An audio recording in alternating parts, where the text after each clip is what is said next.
Ladies and gentlemen, it's an honor for me to join you today virtually at this timely preparatory conference of the Peacekeeping Ministerial, which is core to my mandate on preventing genocide and related atrocity crimes.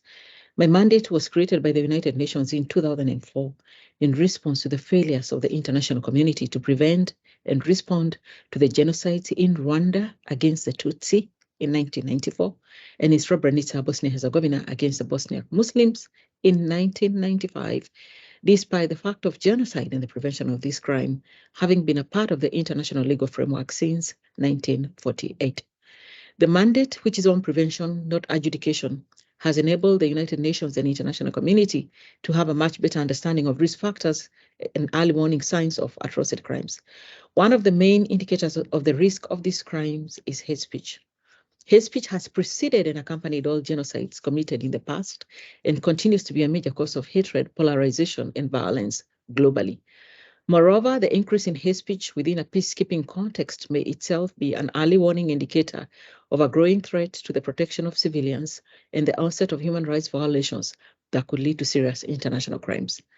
Last year, the UN recorded a 53% increase in the number of civilians killed across 12 armed conflicts.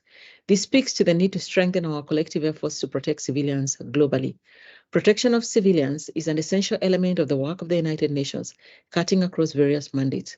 But it is especially central to peacekeeping missions involving close collaboration among civilians, local actors, and regional international organizations, including the United Nations. Communication can and should address, counter, and mitigate the impact of hate speech without restricting the right to freedom of expression. And messaging should focus on countering hate speech and mis and disinformation against the peacekeeping mission, especially as affects safety of personnel and mandate implementation.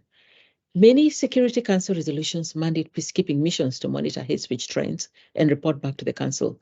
These peacekeeping missions are the forefront in implementing the UN strategy and plan of action on hate speech, the main United Nations policy on this matter, for which my office of Special Advisor on the Prevention of Genocide is the UN system-wide focal point for.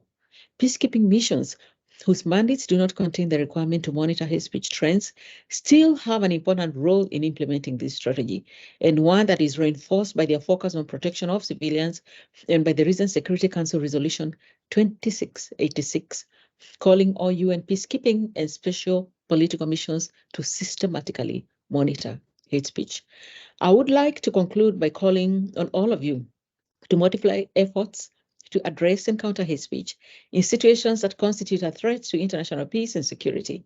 By doing so, we are contributing to identifying in advance early warning indicators of genocide and related crimes, prevent these crimes, and uphold human rights and life and dignity globally. Thank you.